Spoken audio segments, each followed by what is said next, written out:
What are we? What makes us what we are and what we're going to be? It's grit. It's what we started with last year, guys. Doesn't matter if you have one ass cheek and three toes. I will beat your ass. Can definitely compete with the big dogs. 10-5 end zone touchdown Detroit Lions. You guys are unbelievable, man. I'm telling you. We are driven by Detroit.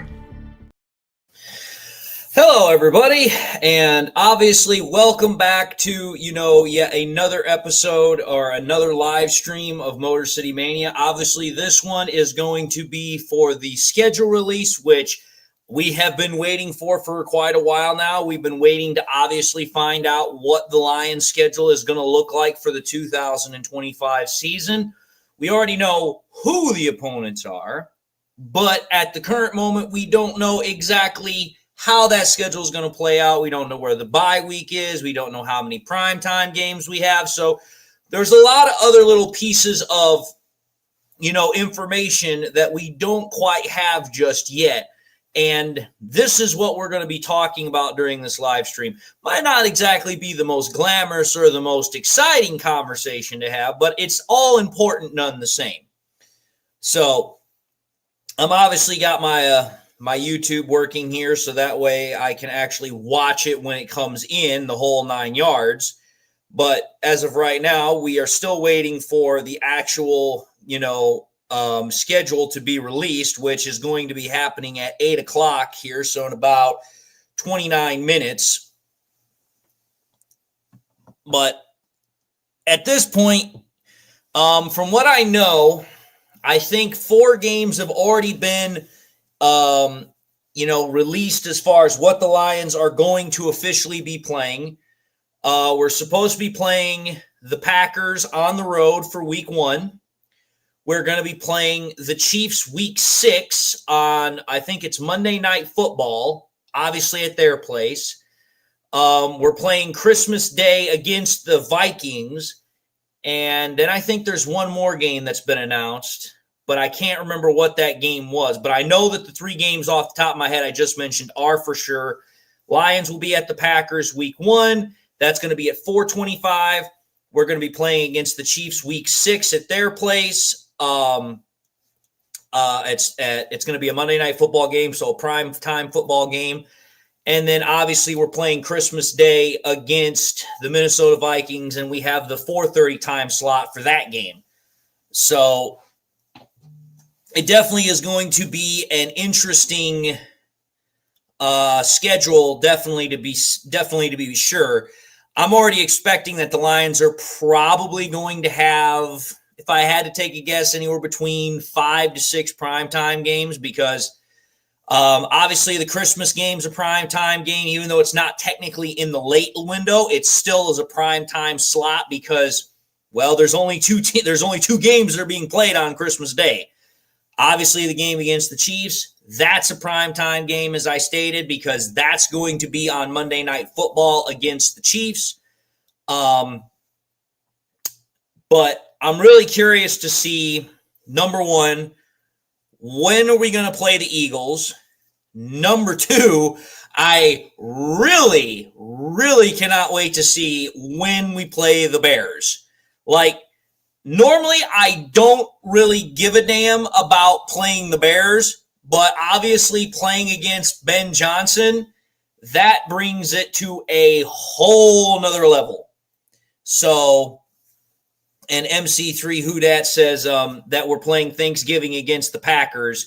So, at that point, then, we've already figured out who, as far as the Packers are concerned, when we're playing them. We play them at Thanksgiving at home, and we play them to start the season. So I'm actually going to say this right now. So far, from the information that's been released, the NFL's been remarkably very kind to the Lions in regards to their schedule, because 2 of the away games already, they're early on in the year. So we won't really have to battle with the elements so much. So I'm very curious to see how the rest of the games are going to go, when we're going to play the Ravens, when we're going to play the Bears, all that nonsense. So there's a lot of questions that are still left unanswered in regards to the Lions schedule. And obviously, of course, when we're going to, get our bye week. Last season, we had a really early bye week. A lot of people were not too particularly, for lack of a better word, thrilled with that decision. But I know that a lot of people are hoping that we're going to get closer to a mid-season bye or somewhere around there. But I wouldn't at all be surprised if we do get one like that, or the NFL being the way it is, we get the exact opposite of what we got last year. And when last year we got a really early season bye, we get a late season bye this year. So we'll see what happens. But I saw a question in here by Nick. He's asking, will our first-round pick, Tyleik Williams, play right away? I believe that he will have to. And the reason I believe that is because, one, there's a good chance Alim McNeill's not going to be able to play to start the season. He's obviously still nursing the ACL tear that he had against the Bills. Chances are I'd be willing to bet that he's going to start right away, because I would be willing to bet that Alim McNeill's probably going to be out for the first 4 or 6 weeks of the season.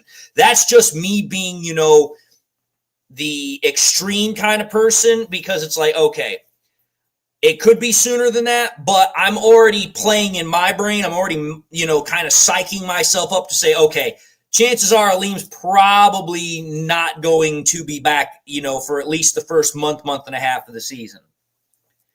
I don't think Alim's going to be gone till Thanksgiving. That's just ridiculous. Thanksgiving is way too far removed for him.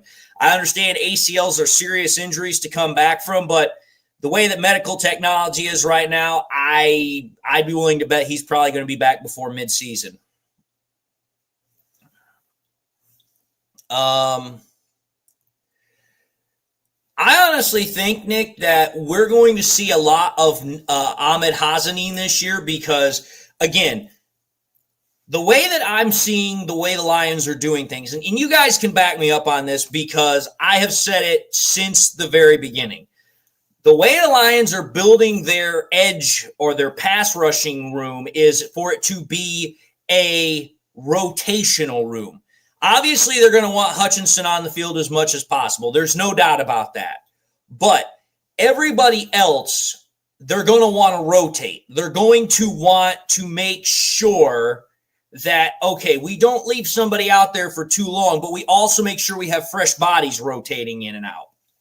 And when you think about it, the Lions have an actually pretty solid, edge rushing component outside of Hutch. I mean, we know that we still have, what the hell is his name? We still have Marcus Davenport. We just picked up Hazanin. We obviously also have Levi Onwuzurike, who can play a little bit of edge. So there are several guys that we can have play in that edge component. I know we also have Muhammad from last year who showed some spark. So for me, the way I've always looked at how the Lions were going to approach the pass rushing viewpoint, and I said it probably one of the earliest people that said this, is it's all about rotation. Rotation is exactly what they're going for. Pascal is the guy that I just saw Everson King bring up. I did forget about him. The only thing about Pascal is I think the way the Lions have been using him more is they've been using him a little bit more on the interior than they have on the edge, but obviously we know that he can play the edge. Obviously we know that that is an area that he is comfortable with playing. But like I said, whether it's Pascal, whether it's Davenport, whether it's Muhammad, whether it's Hazanin, we have a lot of guys that can rotate into that edge opposite of Hutch and provide us with fresh bodies so that way we can maximize our edge rushing potential. So I'm very, very curious to see how obviously Tyleik Williams is going to play, filling in for Alim. Obviously, I'm really, really excited to see how Ahmed Hazanin is going to play because, like I've said before, as soon as we drafted him, I had an instant soft spot for him because that guy to me is he is a perfect embodiment of what the Detroit Lions are. And for me, that is exactly what I want to see. I want to see him play. Matthew Matthew says it's like being in the military watching this show. What's up, Sergeant? I'll be honest. I mean, I actually had a pretty late day with my job.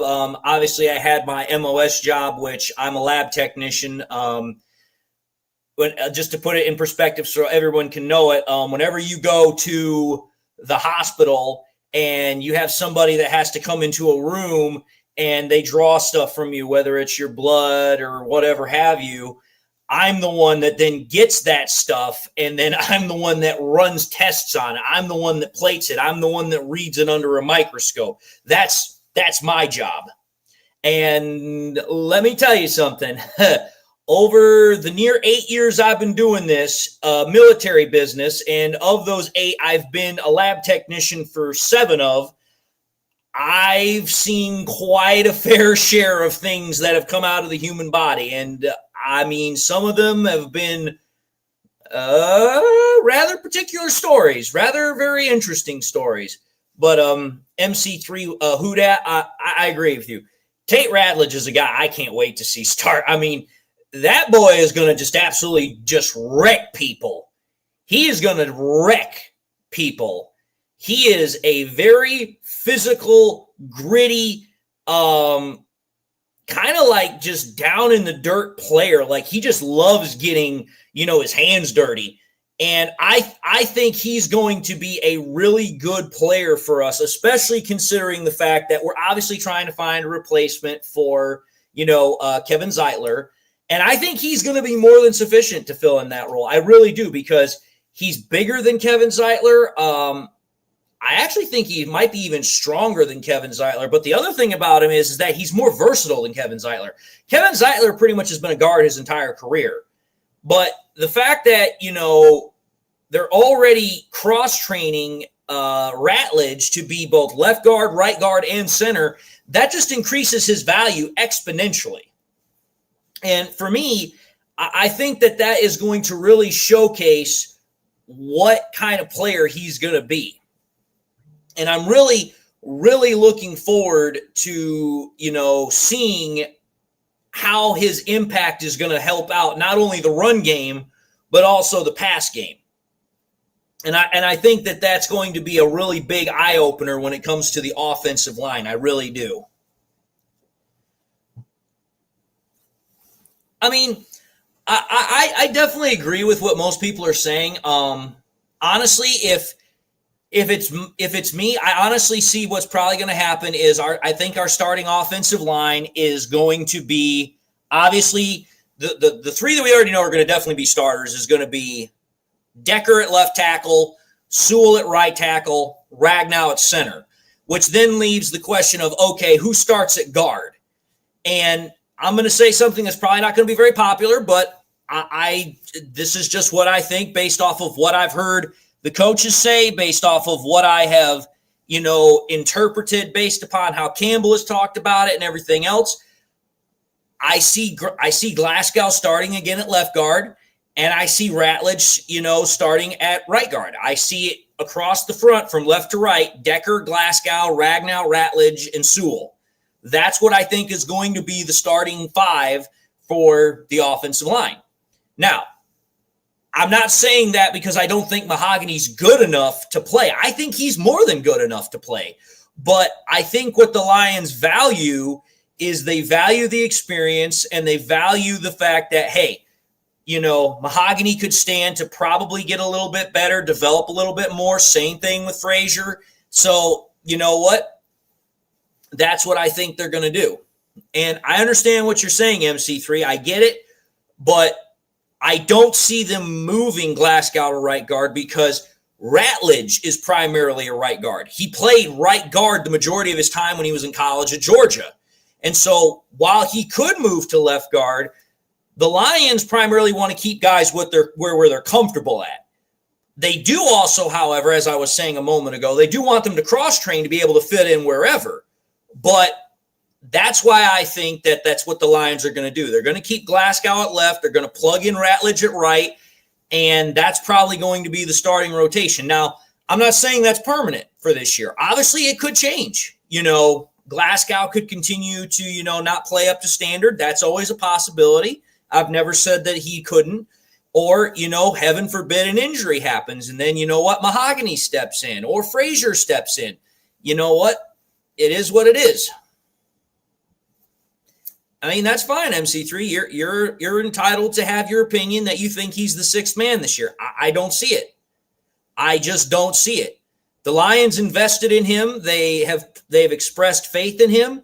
And I do not see them sitting him unless either Frazier or Mahogany just absolutely just blows it out of the park come training camp and preseason. I just don't see it happening.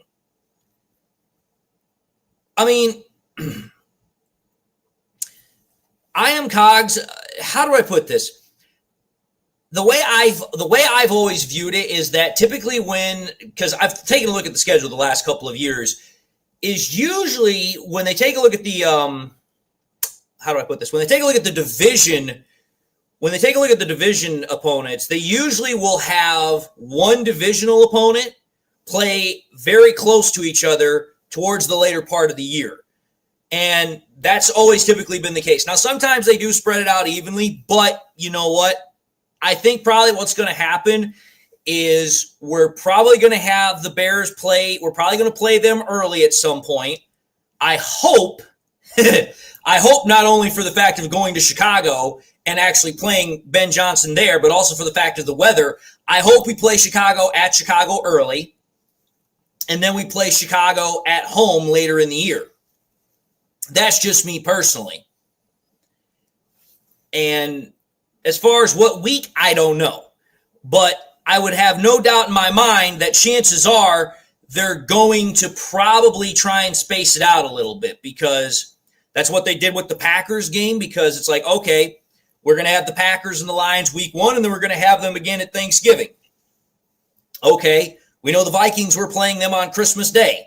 So that right there is already half of the games that we're going to be playing as far as our divisional opponents. So for me, I wouldn't at all be surprised, but we'll see what happens.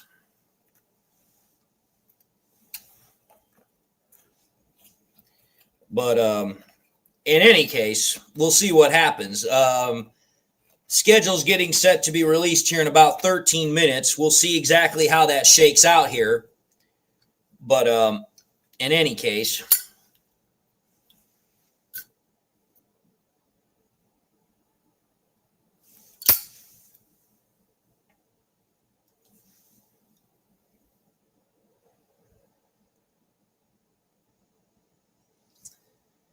True Grit, I'm gonna tell you this right now. Now I've said this to some of the people that I'm friends with, and I talk to on a more personal basis via messenger, text sometimes. When it comes to our schedule, I've always stated that our maximum amount of wins, I think, is probably 16. Because the only team that really gives me pause for concern is definitely the Ravens. That's the only team that gives me pause for concern because of how we played against them in 2023. And it's like, okay, we haven't played against them a whole hell of a lot, so there's not a whole lot of understanding about how those two teams work against each other dynamically. So the other thing that I'm going to say here is, as far as the floor is concerned, I think the floor is probably at about 12 to 13 wins. That's what I think the floor is. Because for me, it's like, listen, the Lions retained most of their talent from last year. And for me, I think that, honestly, I think 12 to 13 wins is the floor. The ceiling is 16. Somewhere in there is what I think is probably going to be, the likelihood of what our season's going to be.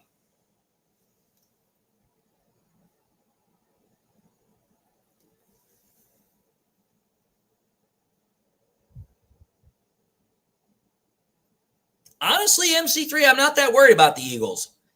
I really am not. The Eagles, don't get me wrong, the Eagles are a great team. They're a good team. But for me, the problem with the Eagles is that they are a one-trick pony. And that one trick pony is Saquon Barkley. That's it. If you stop Saquon, then you know what? I mean, if you stop Saquon, you have to rely on Jalen Hart. You have to rely on Jalen Hurts. And while Hurts is a above average quarterback, he's not a guy that you want to rely on all the damn time to win you games.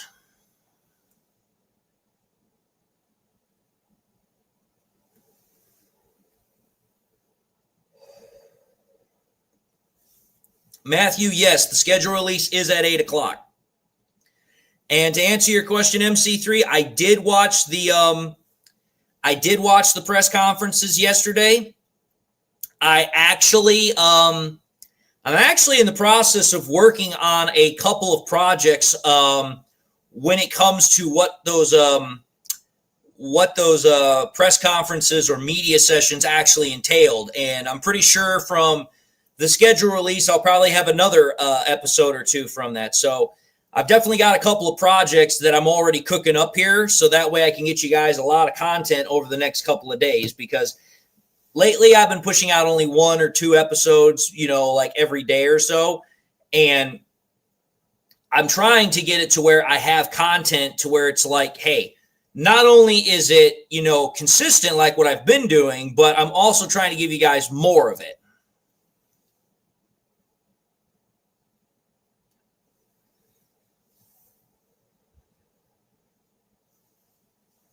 Oh, I agree, MC3. I love hearing from the assistants. I particularly listen to what David Shaw, Mark Brunell, and Scotty Montgomery had to say. Yes, I did hear about that, David. I did hear that the Lions are going to be on Netflix for the Christmas Day episode, or for the Christmas Day game. So that's going to be something that I'm going to really enjoy, because Christmas Day, we usually go to my grandparents' house. What's probably going to wind up happening is that I'm probably going to have to, cast the game from my phone to the screen so that way we can watch it. But it's going to be exciting all the same.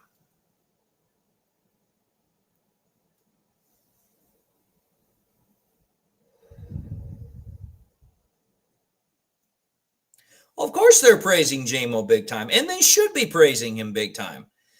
For me, I mean, the way I've always looked at J-Mo is that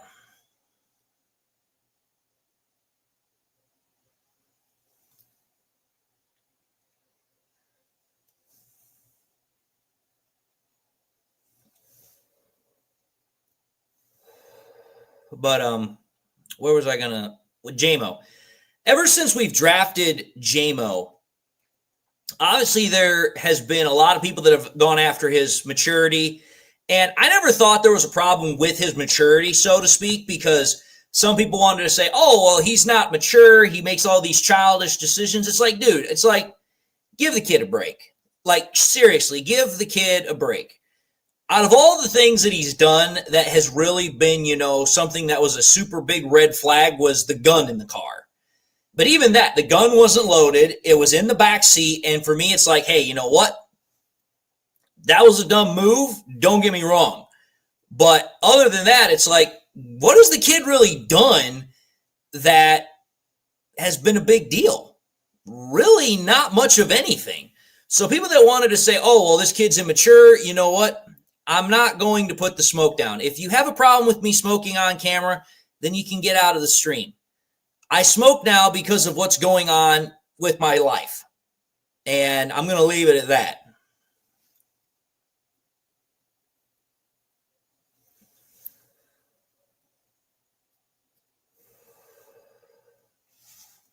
First and foremost, I serve a country where I have the ability and the freedom to do what I want so long as it's not illegal. And last time I checked, smoking on camera or smoking in general is not illegal. So, sorry about your bad luck.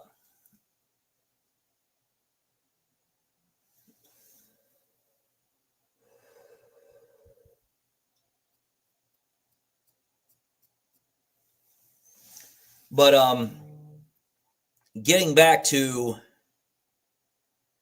What was I going to say? I completely lost my train of thought. Oh, yes, JMO. JMO, I've always held in high regard because I've always looked at him kind of the way that we do NCOERs here in the military, is that I've always looked at his potential. I've always looked at his potential. And for me, it's like when he was finally fully integrated into the offense, when he was finally allowed to, fully play, we really saw that potential come to life for the very, very first time. I mean, dude, it's like the guy had 58 receptions and he had the most receiving average of any receiver last year. Any receiver. He had 17.3 an average catch as a receiver. It's like, dude, that's crazy.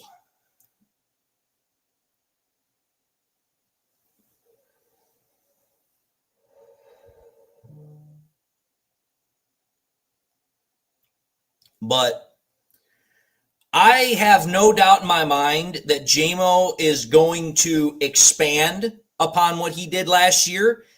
And I have no doubt in my mind that he is going to be, this really big weapon for us.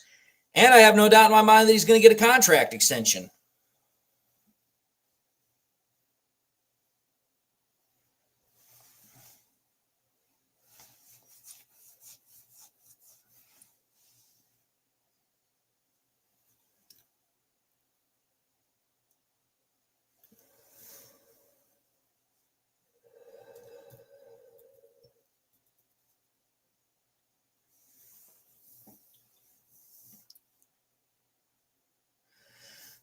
To answer your question, Dean, the schedule release, if I recall correctly, is being done on the NFL Network, which is what I've currently got on my phone right now. I'm watching it through, through YouTube TV. And to me, that's what I'm really interested in seeing, because obviously I want to see what the Lions schedule looks like, but I also want to see how our opponents, especially our division opponents' schedule looks like, because everybody wants to talk about, the Lions have the third hardest schedule in the entirety of the NFL. Okay, that's based upon win percentage from last year, number one. Number two, how that schedule gets broken down, is going to heavily influence how difficult that schedule really is. And the way I look at it is, so far, the NFL has spread out the Lions' opponents to where it's like, okay, you know what? There's a really good chance that they could, get a schedule that, even though, based upon the opponents, it's really hard, but how it's spread out could really help them out as far as, hey, you know what opponents we're playing when, how the bye week factors into all that. There's a lot of things that factor in to a schedule and how difficult it is, rather than just saying, the opponents that are from last year, they're just going to be really, really difficult. First and foremost, it's a new season, number one. Number two, you don't know how those teams are going to have the cohesion and chemistry going into the next season. Because here's the thing. It's like, take a look at how the 49ers fell apart last year. Now, granted, that was because of injuries, but that's my point. When you're talking about these teams, there's a lot of factors that go into it, because you don't know how injuries are going to impact them. You don't know how potential issues that are going on within a team's locker room are going to impact them. There's a lot of things that go in to how a team and their schedule is really going to, impact them. But I will say this.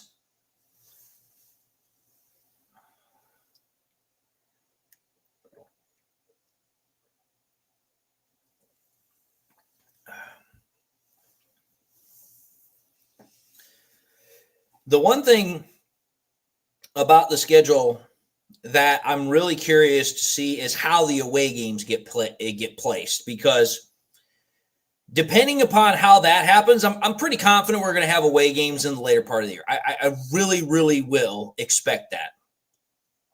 But I know that depending upon the opponent that we play at the time of year what we play, that's also going to make an impact, because typically the thing about the schedule is the later part of the year. That's when teams are really starting to grow, and they're really starting to, build upon what they started in the beginning of the year. So it is now officially 8 o'clock. The schedule should be officially being released.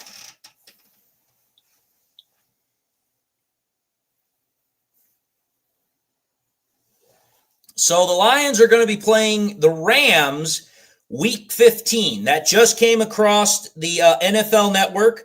So Week 15, the Lions are going to be playing the Rams. That just came across.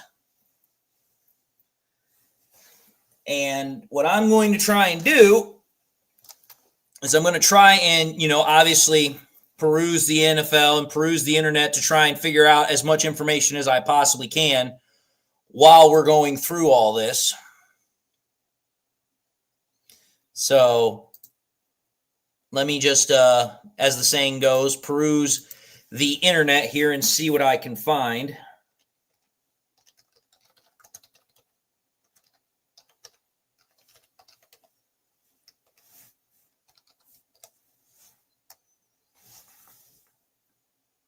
Okay.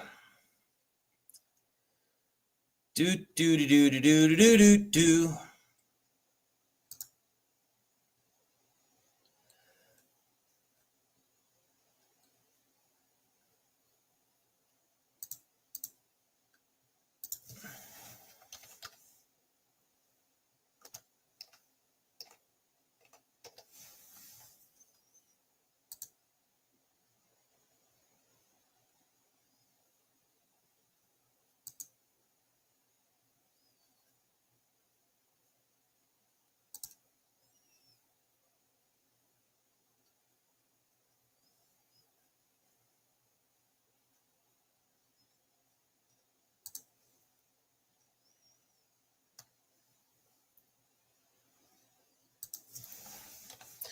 Sorry if I'm a little bit quiet right now. I'm just, kind of going through everything.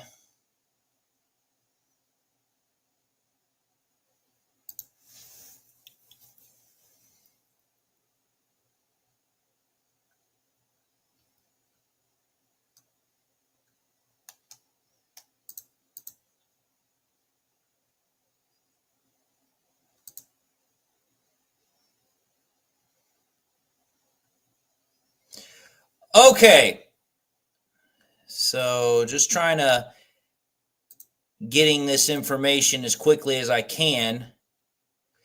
Okay, folks, so are y'all ready? Here comes the schedule. I'm pulling this directly from NFL.com. So here is the Lions schedule. Week 1, we're going to be at Green Bay. Week 2, we are at home playing the Chicago Bears. So week 2 and week 1, we're playing division rivals. Week 3, we then are going to be playing Monday Night Football against the Baltimore Ravens. So we go on the road week 3 for a Monday Night Football game against the Ravens. Week 4, we then go and we're playing at home against the Cleveland Browns. Week 5, we are then traveling on the road to go and play the Cincinnati Bengals. Then on week 6, obviously we already know we're on the road again. We're going to play the Kansas City Chiefs. That's going to be a primetime game, Monday Night Football. So currently, we're 6 games into the season. The Lions already have 2 primetime games. Week 7, we're then playing another primetime game. So we have week 6, a primetime matchup against the Kansas City Chiefs. Week 7, we have another primetime matchup, Monday Night Football, against the Tampa Bay Buccaneers. And then here's the news that everybody's been waiting for. The Lions have their bye week, week 8. So we get our bye week right smack dab in the middle of the season. So the Lions already, for the first half of the season, have gotten a really good schedule. So most of the Lions' outdoor games, as far as being outside in the elements, are being played before the weather turns bad. That really helps out the Lions because now it's like, okay, we don't have to worry about weather. We don't have to worry about anything potentially impacting us. That's good. So week 8, we have the bye week. Week 9, we are then back at home against the Minnesota Vikings. Week 10, we are then on the road to go play the Washington Commanders. Probably the first game where we could potentially see some weather because that's in the beginning of November. Week 11, we are then on the road again, and we're playing against the Philadelphia Eagles. So we have our NFC East opponents back to back to back virtually. We play the Washington Commanders on the road. Week 10, week 11, we're on the road again against the Eagles. Week 12, we then come home to play against the New York Giants. The week 11 game against the Eagles is another primetime game. That's going to be Sunday Night Football. So think about this, folks. The Lions already have, before we even get to Thanksgiving, 4 primetime games. Then we get to week 13, which is obviously the Thanksgiving game. That's going to be against the Packers. Week 14, we have another primetime game. That's Thursday Night Football against the Dallas Cowboys. So now we're up to 5 primetime games. Week 15, we're on the road at Los Angeles. Week 16, we're playing against the Steelers at home. Week 17, which is Christmas, that's against the Minnesota Vikings at, Minnesota. And then the last game of the year is at Chicago. So the final game of the season, we will be playing the Chicago Bears in Chicago. So honestly, I'm taking a look at this schedule, and the NFL just gifted the Lions a really, really nice schedule. The schedule works out beautifully for the Lions. About 4 out of the 7 games that we're playing on the road, they're not really going to be, dealing with the weather elements. That's going to be good for the Lions. That's number 1. Number 2, the Lions get their bye week directly in the middle of the season. They get their bye week, week 8. That's perfect for them. Then on top of that, the Lions have an immense amount of primetime slots. They have a lot of games on Monday Night Football, so they're going to be getting primetime billing quite a bit this year. I mean, if I go back and I just check the schedule again really quickly here, we have 1, 2, then we have 3, 4, 5. I mean, if you don't include the Thanksgiving game and the Christmas game, the Lions have 5. They have 5 primetime games this year. They have 5 of them. Most of them are on Monday Night Football. One of them's on Thursday night. One of them's on Sunday night. So the Lions got a great schedule, despite the fact that they have a really hard schedule based upon the strength of opponent last year. And I'm just taking a look at the schedule here. Probably the most difficult part of our schedule is probably going to be from week, I would say probably just after the bye week is when we have our most difficult trek of the schedule. From probably week 10 to week 15, that's probably our most difficult stretch of games because during that time, we have 3 away games. One of them's at Los Angeles, so I don't really consider that an away game because that's going back to Goff's stomping grounds. And so during that time frame that I'm talking about, from week 10 to week 15, we're playing the Eagles, we're playing the Commanders, we're playing the Rams. Those are going to be the 3 most difficult teams that we have during that 6-week span that we're talking about. Obviously, we're also going to be playing the Giants, we're going to be playing the Cowboys, and we're going to be playing the Packers. But we're going to be playing the Packers. We're going to be playing the Packers at home. We're going to be playing the Cowboys at home. So that already puts us in a really good position there. And we're playing the Giants at home. So it's like, okay, I'm looking at this schedule here, and it's like, okay, I'm just going to break it down here for you. This is what I'm going to think about this schedule based upon the release. Week 1 at the Packers, I see that as a win. Week 2 at home against the Bears, I see that as a win. Week 3 at the Baltimore Ravens, I'll be honest, I see that as a loss because that's still very early in the season. Plus, on top of that, the Ravens are what they are.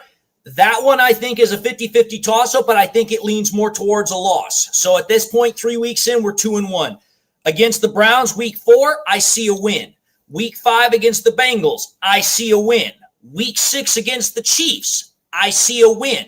So 6 weeks in, the Lions, in my opinion, are 5-1. Then week 7, we're at home against the Buccaneers, I see a win. Week 9 against the Vikings, I see a win. Now, this is then where we start getting into that rough part of the schedule, the really tough part of the schedule. Week 10 against the Commanders. That one's going to be a really interesting game because, again, we're now starting to move into the later months of the year. The weather is going to start getting colder. It's going to start getting a little bit more nasty. But I think that the Lions get that win against the Commanders because obviously they're going to remember what happened in the divisional round last year. They're going to want revenge. Then we have the game against the Eagles at Philadelphia in prime time on Sunday night.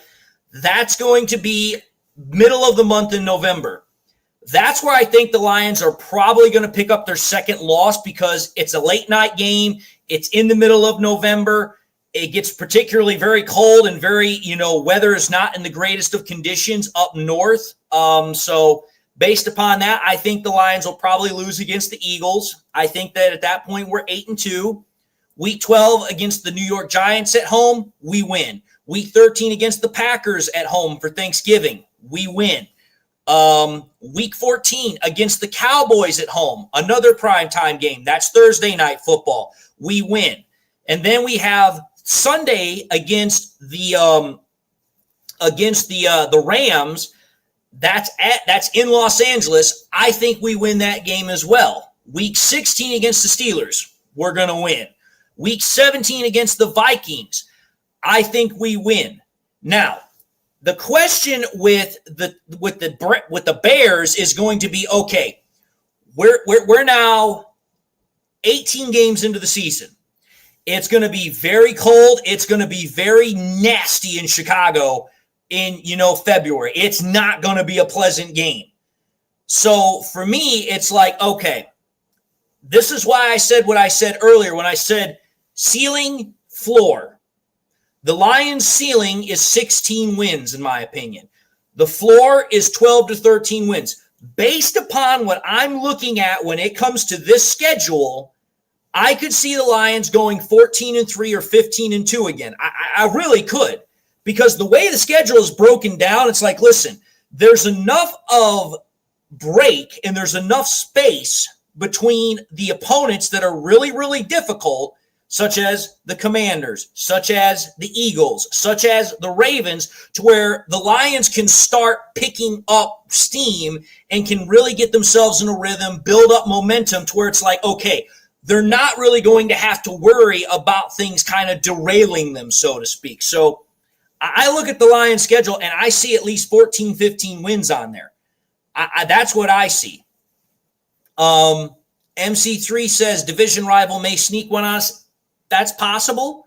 Division rival games are always very, very tough. They're very difficult. But the way I look at it is that the Packers are a team that, they're good and they're going to be the Lions' primary competition, I believe, in the NFC North this year.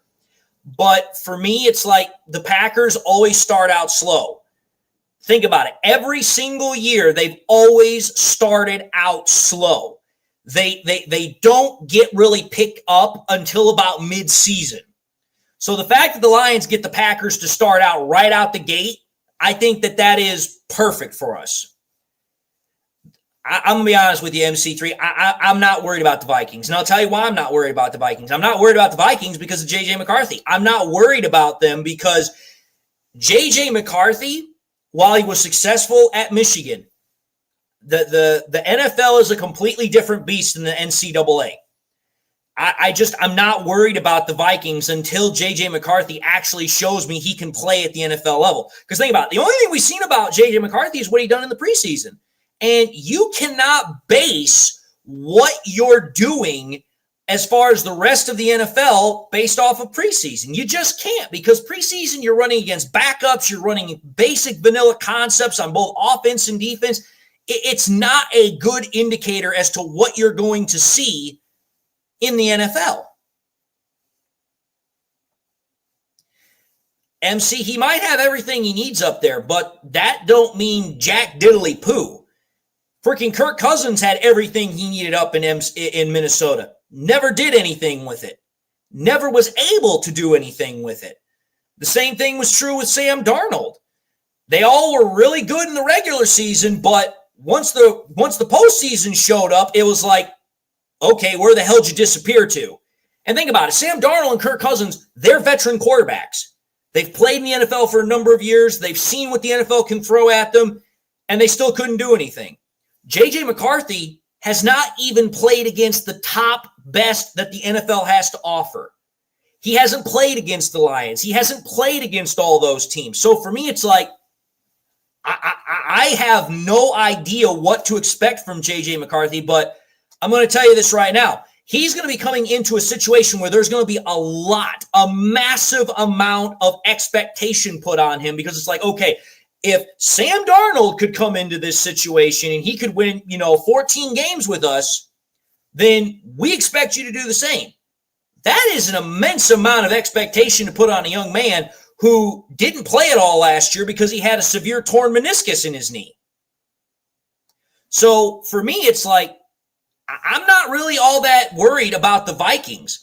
For me, the biggest threat to the Lions in the NFC North is the Packers, because the Packers have the most seasoned quarterback out of all the opponents that we have in the NFC North. They also have the most seasoned head coach out of all the opponents in the NFC North.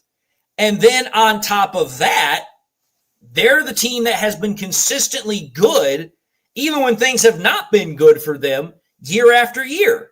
I mean, think about it. Even the year when Aaron Rodgers was not that good in his last year with the freaking Packers, they still went 9-8.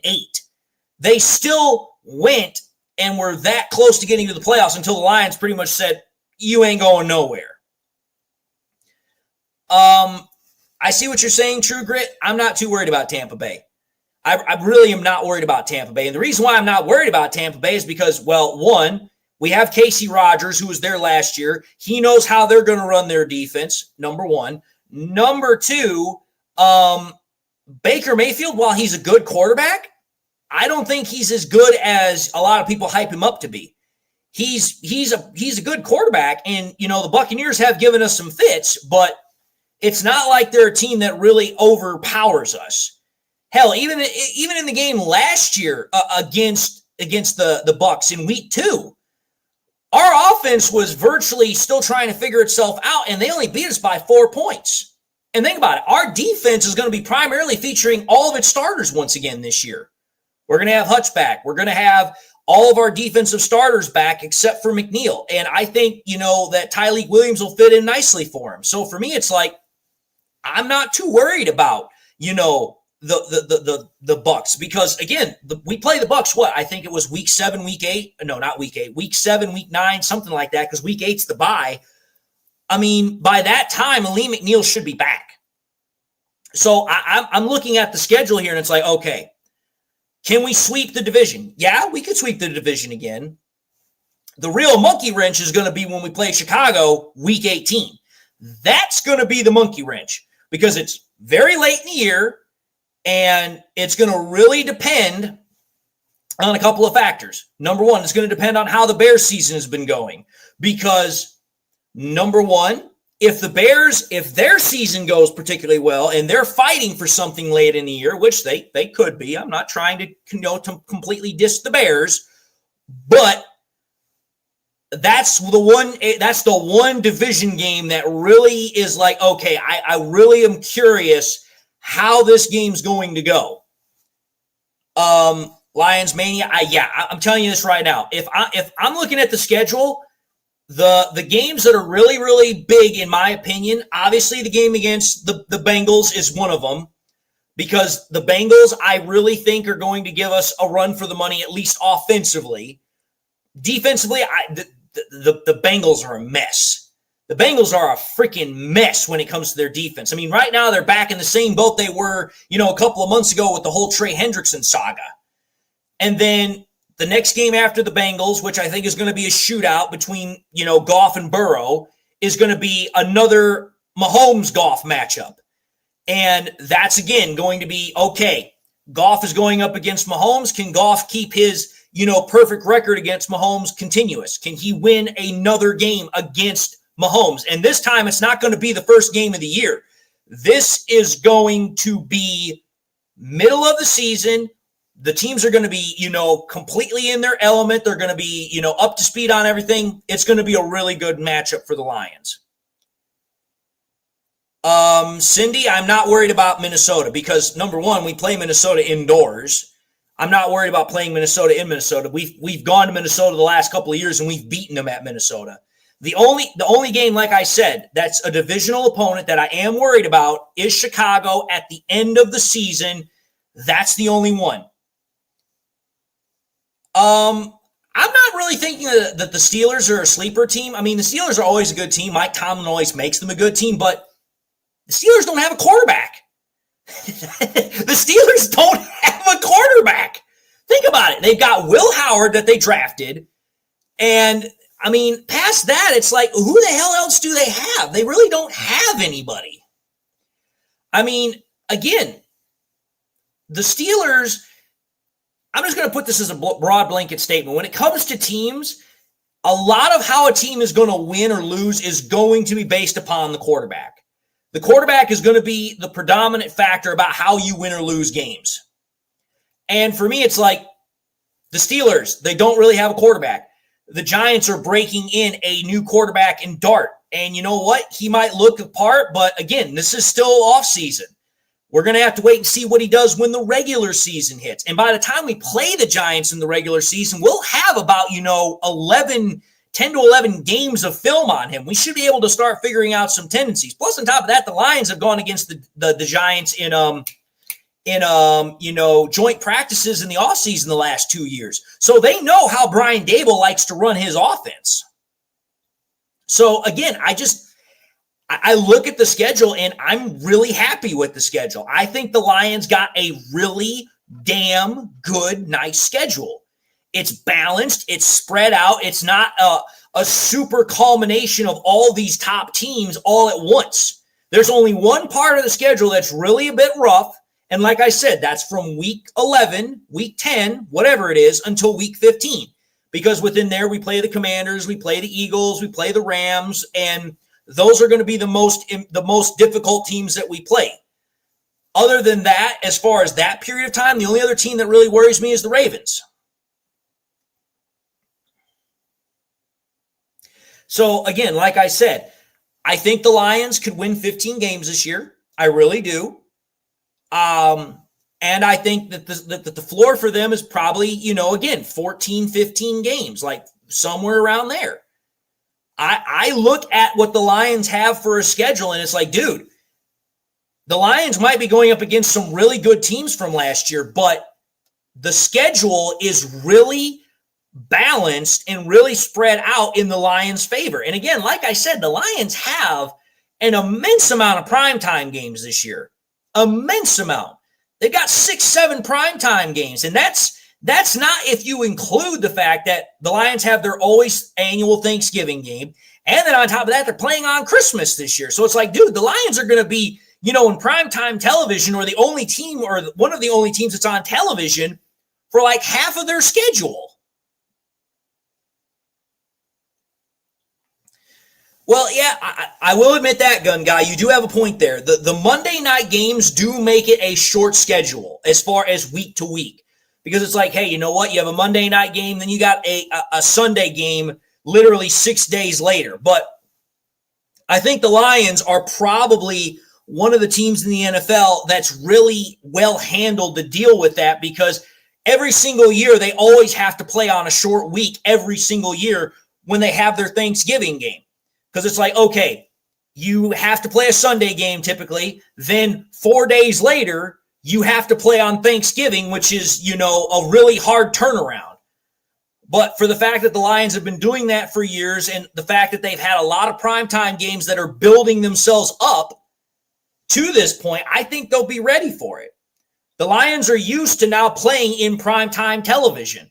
And again, you have to think about this. I just saw this, I think it was a couple of days ago, but the Lions actually, even though that they have the third hardest schedule based upon the opponents from 2025, one of the things that they have is that they're not traveling a whole lot. I think they have one of the fourth lightest or fourth shortest travel in terms of miles that they have to go over in the entirety of the NFL. I mean, that is great for the Lions, because it means, okay, you're not switching a whole bunch of time zones. You're not traveling huge distances. You're pretty much staying in a centralized area. Yeah, you might have to be playing quick turnarounds from game to game because of the primetime bailing. But it's like, I give the Lions probably one of the best schedules so far, because think about it. Think about it this way, folks. The Lions got gifted a beautiful schedule. Look at the Vikings. The Vikings have to play 2 international games in back-to-back weeks. Do you realize how much that is going to derail them?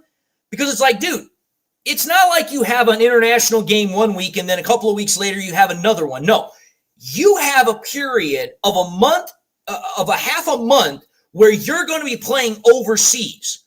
You're going to be playing, 6, 7, 8 hours well ahead of everybody else, which now means it's like, oh, for 2 weeks, you're going to be operating ahead of what you're normally doing. And then you've got to come back to the United States and completely revamp your schedule to get back to what you're used to doing.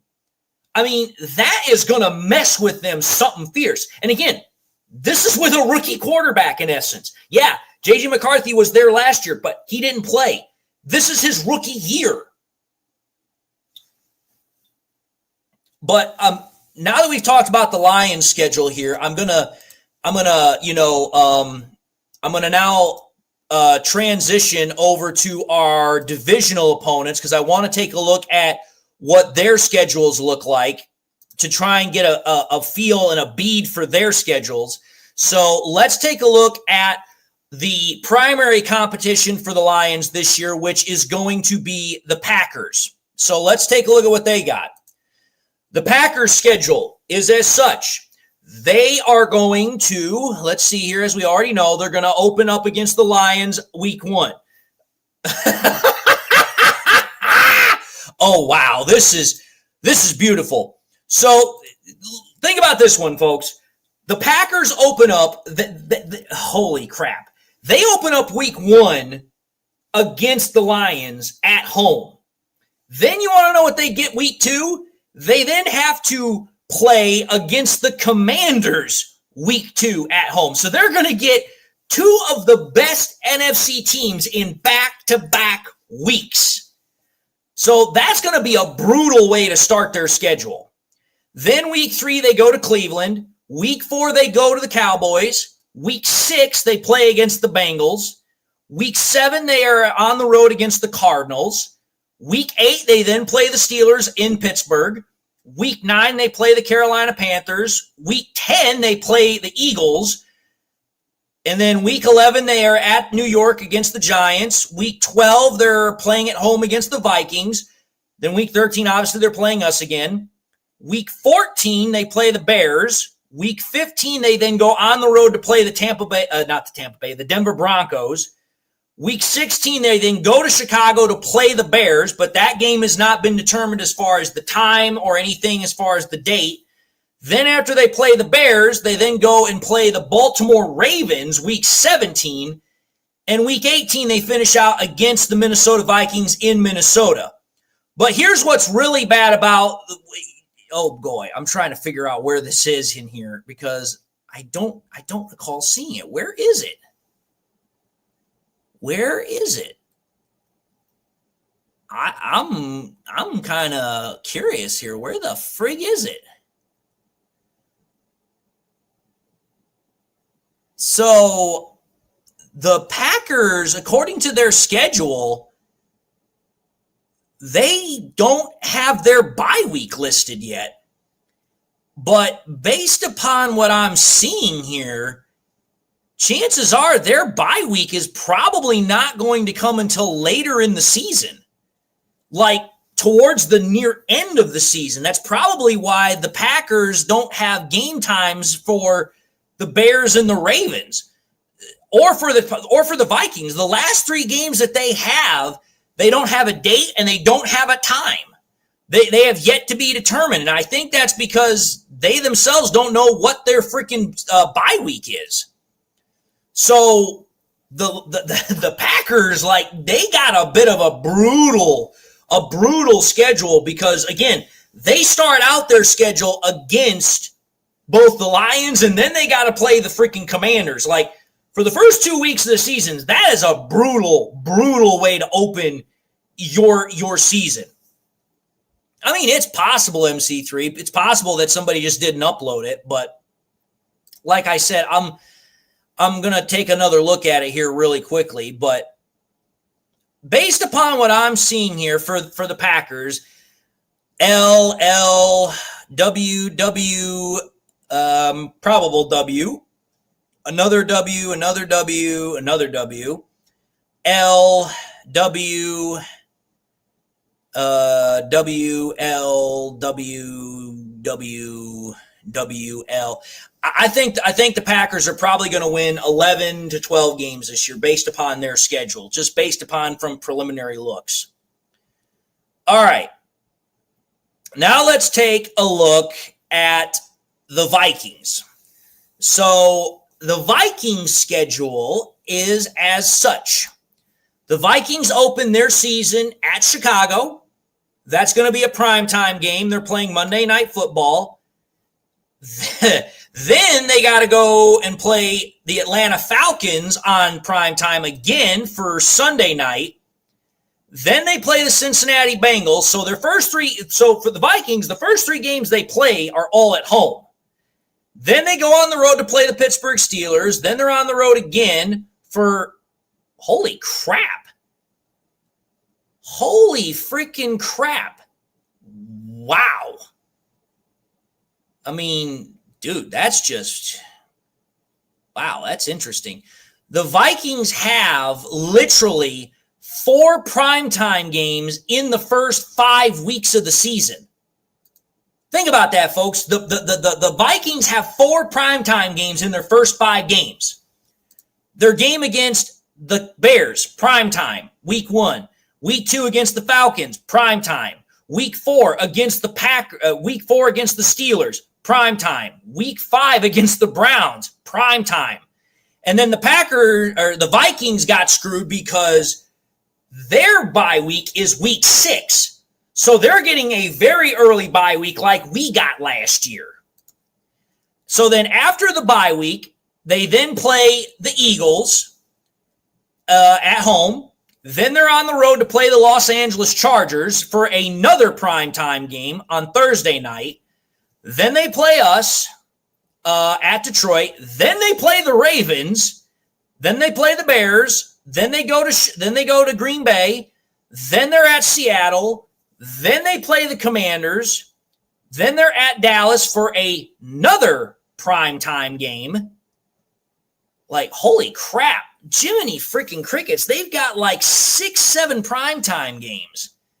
Then they play the New York Giants at New York, and then they play the Lions at our place for week 17.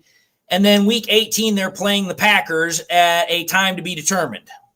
So the Vikings have got, just about as many freaking, primetime games as we do this year. Like, they've got like 6-7 primetime games. And then obviously they're playing overseas as well. So it's like, the Vikings got a brutal schedule because of how that schedule breaks down. Plus, they've got an early bye week on top of that.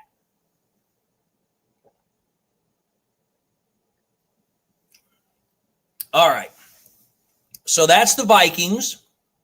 We've taken a look at the Packers and the Vikings. Now let's take a look at the Bears. The Bears, week 1, obviously at home against the Vikings. Week 2, they're at the Lions. Week 3, they're at home against the Cowboys. Week 4, they're at the Raiders. Oh, God. The Bears bye week is week 5. Think about that. Bye week for the Bears, week 5. Bye week for the Vikings, week 6. Like, dude, the Vikings and the Bears, like, they got brutally bad bye weeks this year. So, okay, week 4, they're at the Raiders. Week 5, they have their bye week. Week 6, they then travel on the road to go play the Commanders. Week 7, they're at home against the Saints. Week 8, they travel to Baltimore. Week 9, they travel to Cincinnati. Week 10, they play against the Giants. Week 11, they travel to Minnesota. Week 12, they play the Steelers. Week 13, they then travel to Philadelphia. Week 14, they travel to Green Bay. Week 15, they play the Browns at home. Week 16, they play the Packers at home. Week 17, they then travel to San Fran for a Sunday night primetime game. And then week 18, they play us. So wait a minute here. Let me see this really quickly. Let's see here. The Bears have, it looks like the Bears have 2 primetime games this year. They have a primetime game against the Commanders on Monday Night Football, and they have a primetime game against the San Francisco 49ers on Sunday Night Football. So out of all of the NFC teams, the Bears have the least primetime games. They have 2 primetime games. So, I mean, again, I'm going to keep checking the Packers schedule because I still have not seen when their bye week is, but which is weird because all the other NFC teams that I've looked at for the North, they have their bye weeks up, but the Packers, they don't have their bye week listed. Like, that's just really freaking weird. I'm going to see if I can find it somewhere else. Because I'm sure everybody's looking this nonsense up all the same. Okay, let's see here. Oh. Oh, God have mercy. Okay, so folks, listen to this. Lions have their bye week, week 8. Perfect week for bye week. The only other week that would have been better would have been week 9. So the Lions get a perfect bye week. The Vikings, Packers, and Bears, their bye weeks. Packers and Bears have their bye weeks week 5. The Vikings have their bye week week 6. Think about that. Every other NFC North division rival has a super freaking early bye week. We're the only NFC North team that has a bye week that's actually in the middle of the schedule or later. So the fact that the Lions got an excellent bye week, a very, very, very well balanced, spread out schedule, and on top of that, we have no international games in which we're having to travel super long distances like the Vikings, or we're having to stay overseas for 2 weeks on end. I mean, dude, the NFC North, like, it's very clear that the schedule makers, they made the Lions' schedule almost as perfect as they possibly could, and then took a look at everybody else and said, yeah, you guys get whatever. Because it's like, dude, the way that they broke the schedules down for the Vikings, Bears, and Packers, it's like, dude, when they handed them their bye weeks, that's just brutal. And then you take a look at the Vikings with the fact of having 2 back-to-back international games, that's even further brutal. And then to add further insult to injury, the Bears have the least primetime games out of all the NFC North teams. They only get 2 primetime games. The Lions, 6 or 7. The Vikings, 6 or 7. I don't even remember how many the Packers had, but I'm sure they got at least a decent amount. Let's see here. They have 1, 2, 3, 4.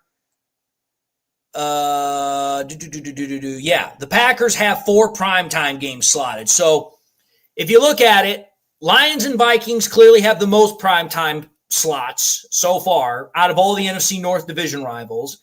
The Packers then have the second most, and then the Bears are bringing up the rear like, they always do. Oh, I'm sure he wants to go to Germany. I mean, that's where he grew up.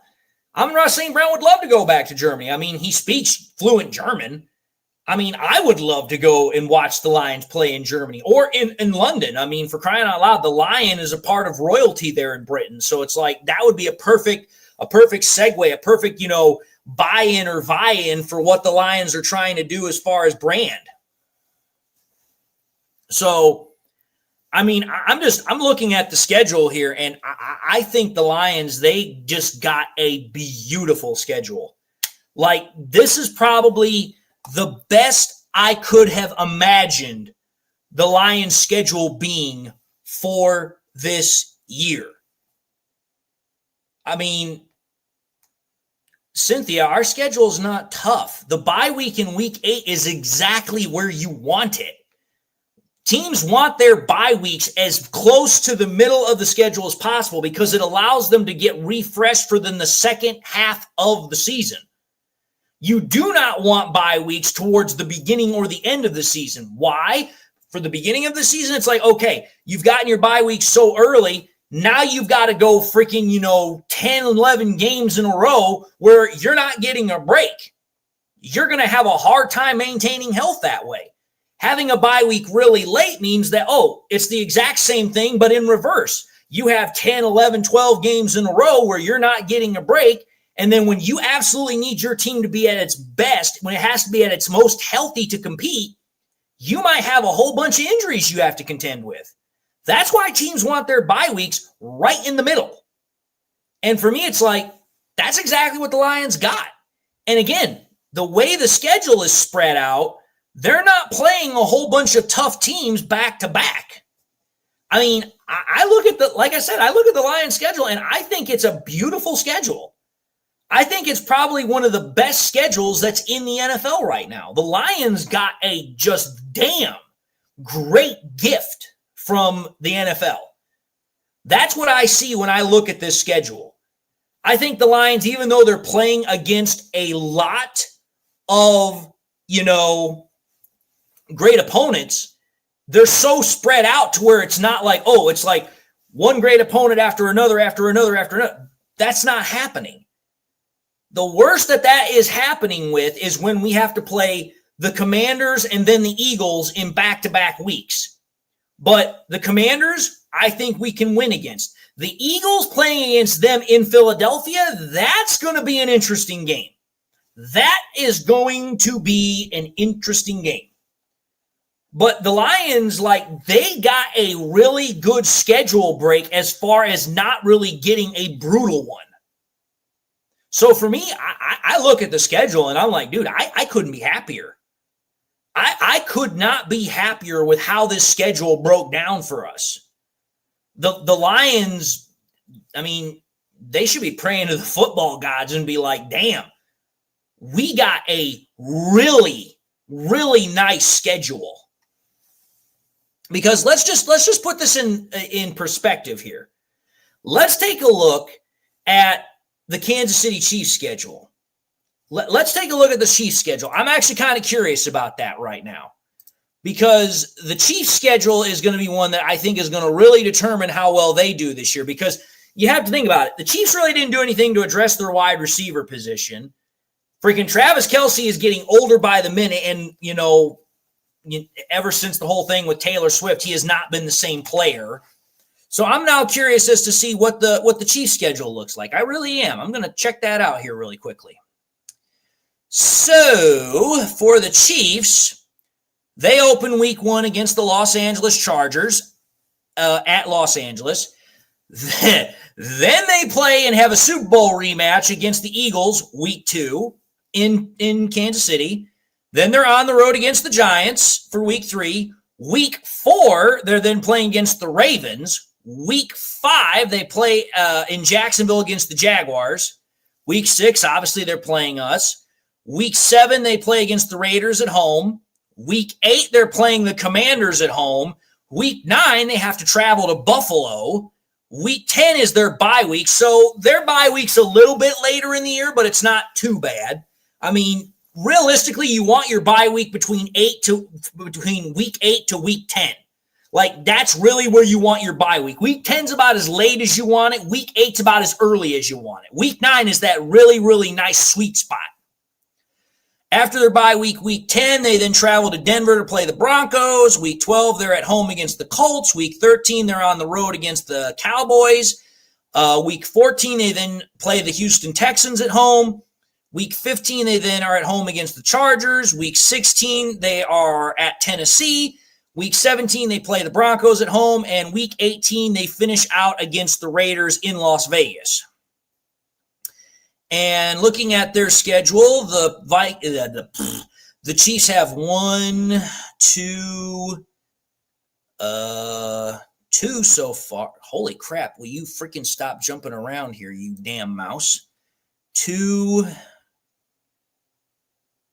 3, 4, 5, 6. Okay, so the Vikings, sorry, damn, I keep calling them the Vikings. The Chiefs have 6 different primetime games, and then obviously they have the opening game against the Chargers, which is in Brazil. So the Chiefs have got an interesting schedule because their bye week's a little bit later in the year, but the way their schedule is that it's like, think about it. 1 week they're playing against a crap team. The next week they're playing against a great team. Like, they can't set up a consistent rhythm between, oh, hey, you know what? We have a couple of bad teams in a row where we can build some momentum. It's like, no, 1 week you have a bad team, 1 week you have a great team. 1 week you have a bad team, 1 week you have a great team. So it's like you're gonna have yourself a little bit of a hard time setting up some momentum there. I saw somebody talk about the Jets there really quickly with Aaron Glenn. So now I'm actually going to check that out. I want to see what the Jets schedule looks like. Let's see. What's Aaron Glenn get for his first season as a head coach? For Aaron Glenn's first season, week 1, he opens up at home against the Steelers. Week 2, he then opens at home. He's at home against the Bills. Week 3, he's on the road against the Bucks. Week 4, he's at Miami. Week 5, he's playing Dallas in New York. Week 6, he's at home against the Broncos. Week 7, he's at home against the Panthers. Holy crap, they have a whole hell of a lot of home games to start off the season. The first 1, 2, 3, 4, 5, 6. Dude, the first 7 games of the year, the Jets are at home 5 out of 7 times. Like, the majority of their home games are in the beginning of the season, so that's going to really be a tough one for the Jets later on because after their home game against the Panthers, they're on the road at the Bengals. They get a bye week in week 9, which that's the perfect week to get a bye week. They then finish their bye week and play the Browns at home. Then they're on the road to play the Patriots, on the road to play the Ravens, at home against the Falcons, at home against the Dolphins. Then they travel to play the Jacksonville Jaguars. Then they play the Saints. Then they play the Patriots. And then they finish their season with the Buffalo Bills at Buffalo. So not a terrible schedule for the Jets, but it's definitely going to be an interesting one for them. I can definitely see that. But I mean, just based upon, what I'm seeing so far, I mean, just to bring it back to the Lions, I mean, the Lions, like, you couldn't have asked. You could not have asked for a better schedule. you could not have asked for a better schedule. Like this is the definition of as close to a perfect schedule as you could have asked for. Like there's no denying that. So I look at this and I'm just absolutely ecstatic. I think the Lions are in a prime position to be able to go to the Super Bowl this year because the way the schedule is set up, the way their bye week is set up, the way that they have put themselves in a position through their offseason, I think that it's like, dude, that they are really in a good spot. But anyway, y'all, obviously we now know what the Lions schedule is. Now that we do, what I'm going to do is I'm going to start putting together some content about it for tomorrow, along with something else that I've already been cooking up. And I'm going to go from there. So I wasn't anticipating this to be a super, super long live stream, just enough to, talk about the schedule, give you guys my thoughts on it, break it down, give you guys some insights on it. So I'm going to end this live stream because now obviously I have work to do for tomorrow.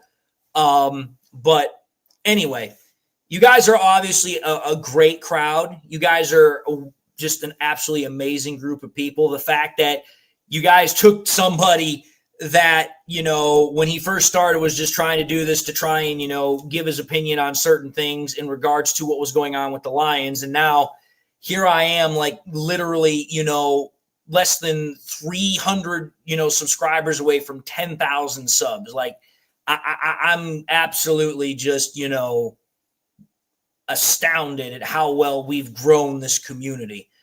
So like I said, you guys are an awesome crowd. I absolutely enjoy talking to you guys. I do apologize. I don't do as many live streams as maybe other people do, but I don't have as much time as I would like to do live streams as much as I would like to. But to answer your question, RJ, before I leave, no, we are not playing the Bills on Thanksgiving. We are playing the Packers on Thanksgiving. So we play the Packers on Thanksgiving. Wait a minute here. We don't even play the Bills this year. Yeah, we're not playing the Bills this year. But anyway, I'm going to let y'all go. You guys enjoy the rest of your night. Looking forward to the content I'm going to release tomorrow. Hopefully you guys will all tune into that. But until then, I just want to say God bless. Thank you all for tuning into the live stream. One Pride, and I'll see you guys tomorrow.